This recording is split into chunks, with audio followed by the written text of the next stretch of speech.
ఖమ్మం నగరంలో గంజాయి ముఠా గుట్టురట్టయింది. ఆంధ్ర, ఒడిశా ప్రాంతాల్లో గంజాయి కొనుగోలు చేసి ఖమ్మంలో విక్రయిస్తున్నారన్న పక్కా సమాచారంతో ACP Harikrishna, task force ACP శివరామయ్యలు ఆధ్వర్యంలో ఆపరేషన్ నిర్వహించి నిందితులను అరెస్టు చేశారు. దుండగుల నుంచి 8 కిలోల గంజాయిని స్వాధీనం చేసుకుని సీజ్ చేసినట్లు పోలీస్ కమిషనర్ సునీల్ దత్ తెలిపారు.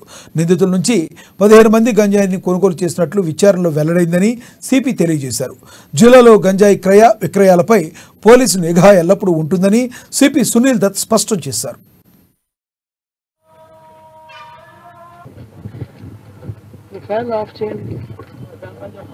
ఈ లోకల్ సెల్లర్స్, లోకల్ సప్లయర్స్ కి కూడా కి డీటెయిల్ తయారు చేసిన తర్వాత వాళ్ళకి కూడా పట్టుకోవడం జరిగింది.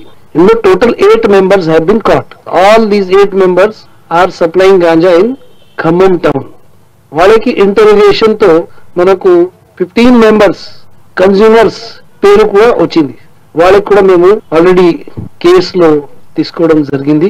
అదే విధంగా ఫ్యూచర్ గా ఏదైనా ఫర్దర్ ఇన్వెస్టిగేషన్ లో ఎంతమంది కన్స్యూమర్స్ ఉన్నారా ఖమ్మం టౌన్ పక్కన ఊర్లో, వాళ్ళకి అందరికి డీటెయిల్స్ మేము తయారు చేస్తున్నాం. ఇందులో A2, A3 వాళ్ళ ఇది పక్కన ఎన్టీఆర్ డిస్ట్రిక్ట్ ఏపీకి నేటివ్. A2 is absconding. అతని కోసం కూడా మన టీం వర్క్ చేస్తున్నారా. అండ్ A5 ఇక్కడ నుంచి గంజాయి కొన్ని సమయంలో హైదరాబాద్ కి కూడా తీసుకు వెళ్తున్నారు. అక్కడ కూడా లోకల్ గా సేల్ చేస్తున్నారు.